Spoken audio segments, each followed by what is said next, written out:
Shalom sahabatku, sebelum kita merenungkan kebenaran firman Tuhan di pagi hari ini, mari kita sama-sama berdoa. Bapa yang baik, kami mengucap syukur kalau sampai hari ini kami masih boleh ada, itu semua karena anugerah-Mu.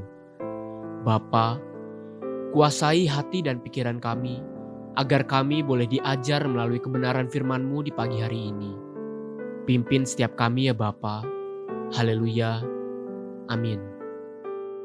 Pagi hari ini, kita akan merenungkan kebenaran firman-Nya dengan tema berkata-kata benar.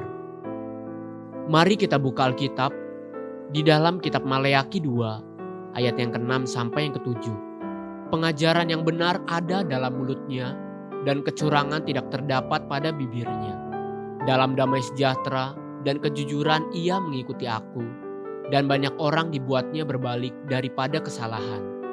Sebab bibir seorang imam memelihara pengetahuan, dan orang mencari pengajaran dari mulutnya, sebab dialah utusan Tuhan semesta alam.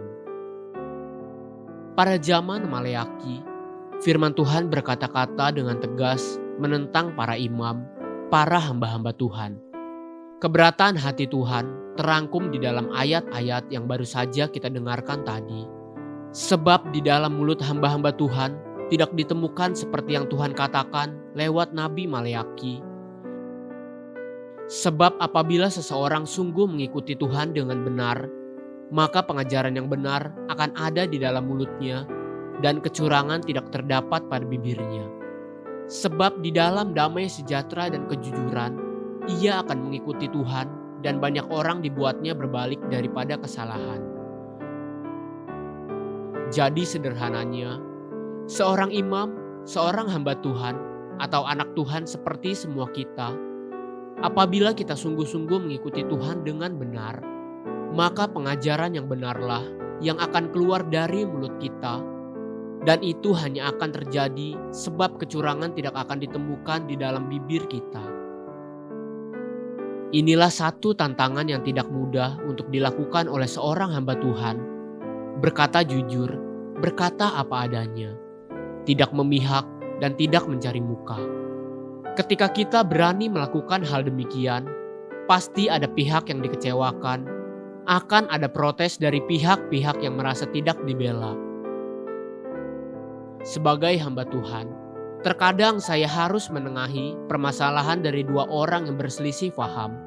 Apabila saya menyatakan kesalahan terhadap yang satu, maka orang tersebut akan protes dan merasa tidak dibela.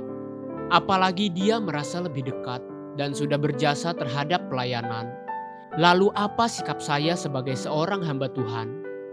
Saya bisa saja cuci tangan seperti Pilatus, terserah kalian. Atau saya bisa saja membela yang salah karena dia lebih kaya atau lebih berjasa seperti Bileam. Atau meneguhkan kaki yang lemah sekalipun membuat orang-orang kaya tersinggung seperti Yesus. Lukas 14 ayat yang ke-12 sampai yang ke-14.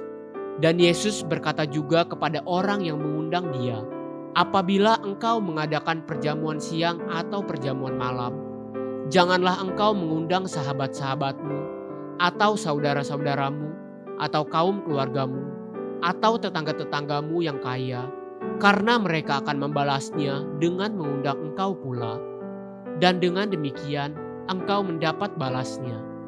Tetapi apabila engkau mengadakan perjamuan, undanglah orang-orang miskin, orang-orang cacat, orang-orang lumpuh, dan orang-orang buta, dan engkau akan berbahagia, karena mereka tidak mempunyai apa-apa untuk membalasnya kepadamu.